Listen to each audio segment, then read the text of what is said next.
Hey, what is going on, everybody? Welcome into this week's edition of my top starts and sits for week 16 of this NFL season. Obviously, if you guys are watching this, as I've been saying in the waiver wire video, that means you are still in the playoffs, so congratulations to you. If you've been following along with my content all season and you're out of your fantasy playoffs and your leagues, I still think this information can be used. You can still have some fun with some daily lineups. I know I use these starts and sits for my daily lineups, as I've told you guys all season long. And not just daily lineups, I factor in some of this information whenever I decide to make my prop bets on over and unders on the players as well. So, I still think this information can be good for everybody if you're not even in your playoffs. With that being said, let's go ahead and dive into this video as I've done all season long, starting with the quarterback position. My top start of the week, I am going to go with Kyler Murray against the Panthers. Panthers have allowed the sixth most points per game against the quarterback position. Over their last four games, three quarterbacks that they have faced have thrown for at least 210 passing yards, and they've given up 9 passing touchdowns in those games. Now, Kyler definitely has been on the floor play as far as a fantasy option as of late, but I think we're finally going to get a ceiling playing out of him on Sunday. My other start, this could be a sneaky streaming option. I'm sure he might be out there on the waivers if you're desperate for a quarterback to play this week, but I do like Anthony Richardson against the Titans this weekend.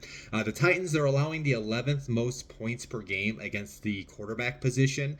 In their last four games, they've allowed three different quarterbacks to throw for at least 220 passing yards, and they've given up 8 passing touchdowns. Now, I know he's not known for his arm, but I think he can at least get you one touchdown through the air and one touchdown through the ground on Sunday. My top sits of the week.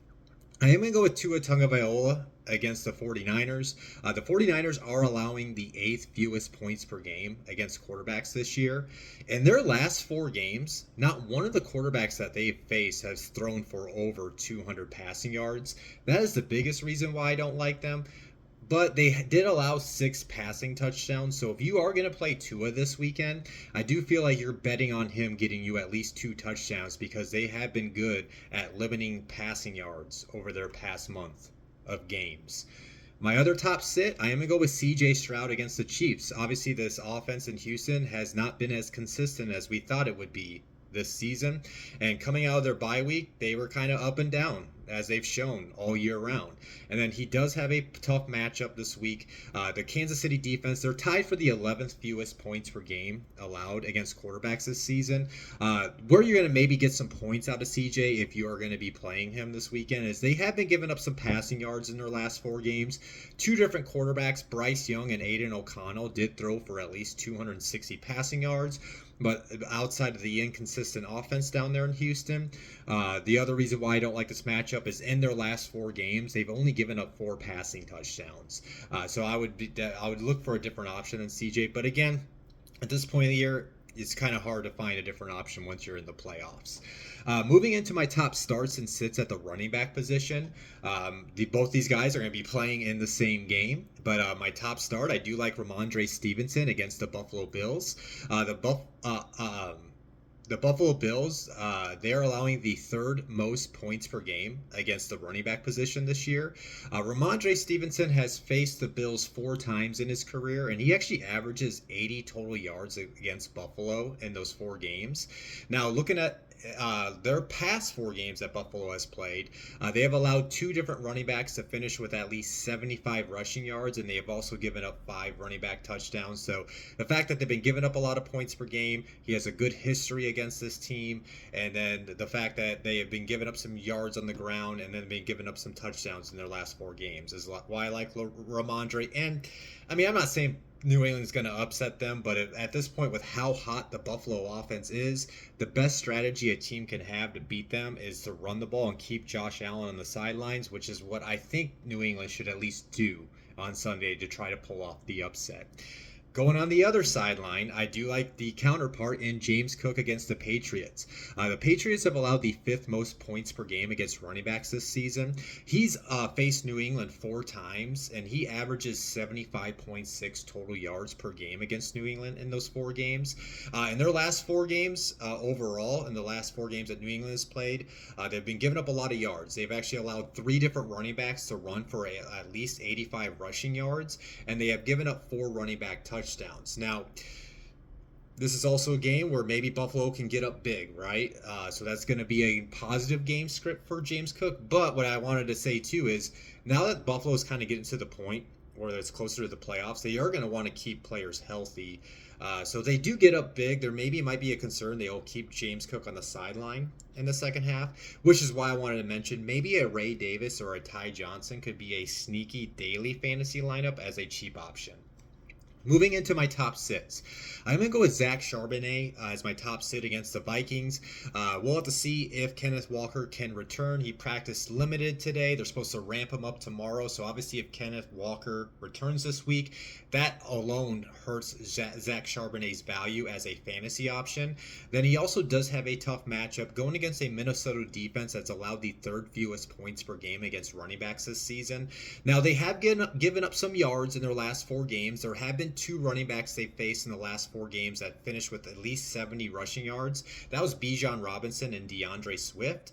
And then but why I also don't like them is even though they have given up yards in a couple games in their past 4, they've only given up 3 running back touchdowns, and then like I mentioned, you factor in the potential return of Kenneth Walker, which is why I would be looking to leave Charbonnet on my bench. My other top sit, I'm going to go with Isaiah Pacheco against the Texans. The Texans are allowing the 4th fewest points per game against running backs this year.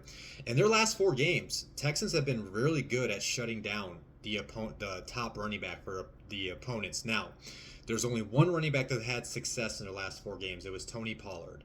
He was the only running back in those 4 games to run over 50 rushing yards, and he was the only running back to score a touchdown. So only one running back over 50 rushing yards in the last 4 games, and only one running back touchdown given up in their last 4 games.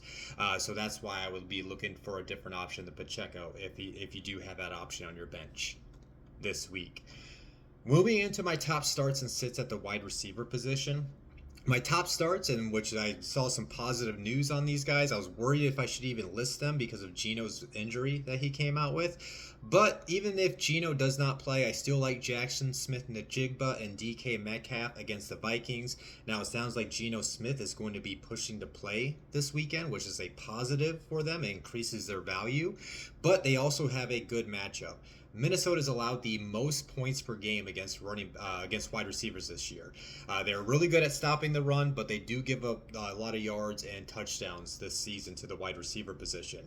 Mainly a lot of yards, though, in their last 4 games. In their last 4 games, they've allowed 5 different wide receivers to finish with at least 80 receiving yards, but they've only given up 4 wide receiver touchdowns in those games. But I would be looking for both those guys to get close to the 80 to 100 receiving yard mark, and hopefully one of them, or if not both of them, find the end zone this weekend.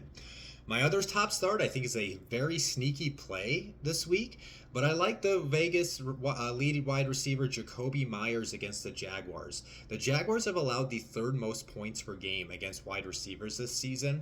In their last 4 games, they've allowed 4 different wide receivers to finish with at least 100 receiving yards, and they've also given up 6 wide receiver touchdowns. I did see there was a positive update that Aiden O'Connell could be making his return to the lineup this week. But even if he doesn't go, I think Jacoby's shown, whether it's Gardner Minshew, Desmond Ridder, or Aiden O'Connell, he's actually been able to produce this year as a fantasy option. So I think he's a sneaky option to slide into your lineups this weekend.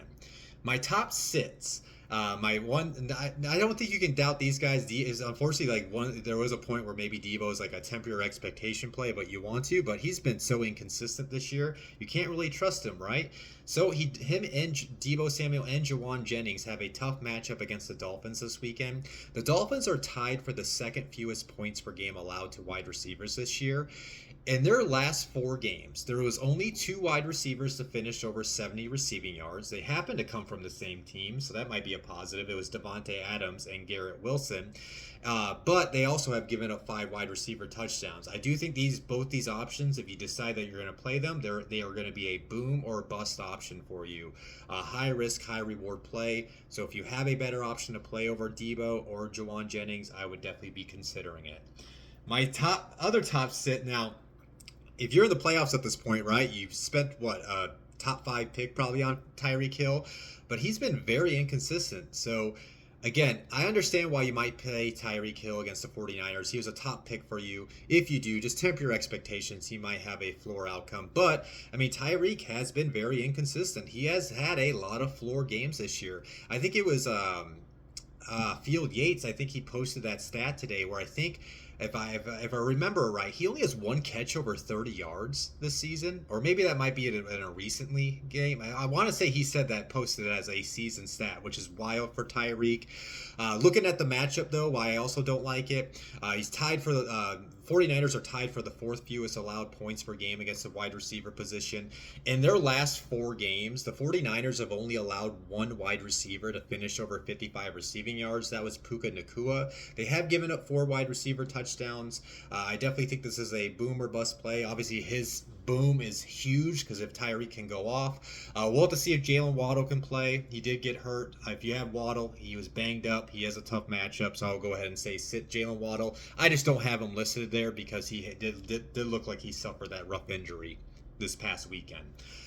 Moving into this top starts and sits for my tight end position. My top start, this is a sneaky streaming option if you're very desperate, but in your daily leagues, this would be a very cheap option at the tight end spot to slide into your daily lineups. But Chig Okonkwo against the Colts. The Colts have allowed the 3rd most points per game against tight ends this season. In their last 4 games, they have allowed 2 tight ends to finish with at least 40 receiving yards. In those 4 games, they have allowed 4 tight end touchdowns. And over the course of the season, they have allowed 9 touchdowns. So 4 of those came over their last 4 games. Those 9 touchdowns they've allowed to tight ends this season is tied for the 2nd most allowed to the position this year. My other top start, this is going to be mainly because they've been giving up a lot of yards against the position, but Jake Ferguson against the Bucks. The Bucks are tied for the 6th most allowed points per game against tight ends this year. In their last 4 games alone, they have allowed 4 different tight ends to finish with at least 45 receiving yards. That's why I like them. Now, they have not allowed a tight end touchdown to score in the last 4 games, but they've been giving up a lot of yards. I could see this being a potential shootout because the Cowboys offense has been playing pretty well as of late, so that's why I wouldn't mind playing Ferguson as well. Moving into my top sits. Now, we'll see if Michael Penix can maybe boost some value, but obviously Kyle Pitts has been one of the biggest disappointments since entering the league, and he definitely was a letdown for me when I suggested him as a top start last week, so that's why I'm going to say sit him this week, which probably means he's going to go off. Who knows? Kyle Pitts, though, against the Giants, I just don't like the matchup, even with the quarterback change. They're allowing the 4th fewest points per game against tight ends this season. In their last 4 games, only 1 tight end finished over 45 receiving yards, and that was Juwan Johnson for the Saints. And then why I also don't like them, they've been one of the better teams not allowing tight ends to score touchdowns this season. Over the course of the season, they've only given up 3 tight end touchdowns this year.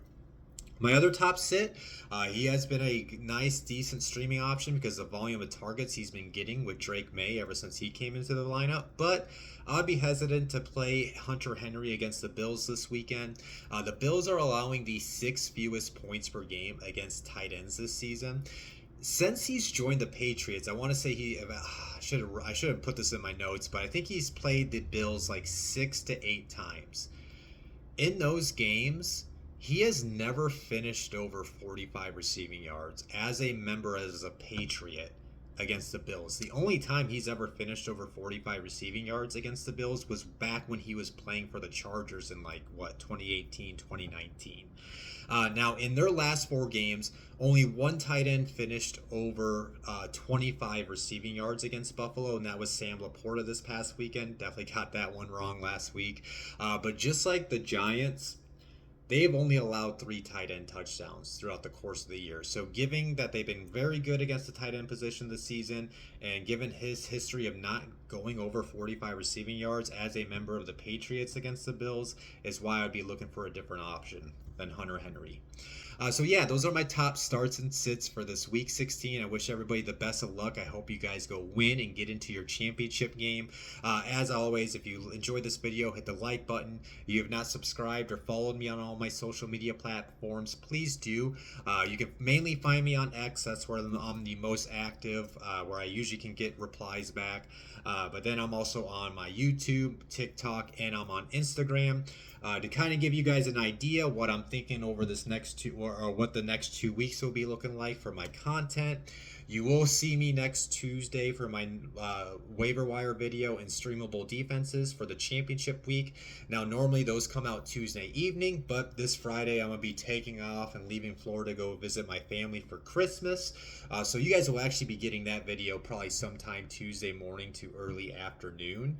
My start sit video, I know normally those come out on Wednesday, but obviously next Wednesday is Christmas. Keep in mind there are 2 Christmas days games next Wednesday, so you do want to make sure you have, if you have any of those players, you want to make sure they're in your lineup.